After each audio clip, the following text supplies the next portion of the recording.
Leyla xanım, qarşımızdakı insanı necə dəyişdirək ki, biz onunla yola gedə bilək? Sual kökündən səhvdir. Çünki əgər biz harmonik bir münasibət istəyiriksə, ümumiyyətcə harmoniyada, yəni rahatçılıqda olmaq istəyiriksə, ətrafı dəyişməməliyik, insanları dəyişməməliyik. Bu kökündən səhvdir.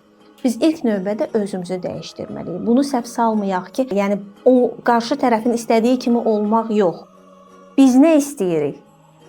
Bizə nə xoş gəlir və özümüzü inkişaf etdirdikcə, şəxsi inkişaf etdirdikcə artıq ətrafımızdakı insanlar da bizim enerjimizə, bizim frekansımıza olan insanlar ətrafımızda yığılacaq və o insanlar artıq enerjimiz yüksəldikcə bizim enerjimizə uyum sağlayacaqlar.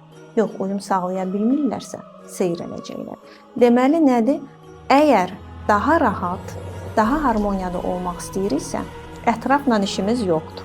Heç kəsi dəyişdirmirik. Birinci öz içimizə baxırıq. Bizə nə xoşdur? Biz nə istəyirik?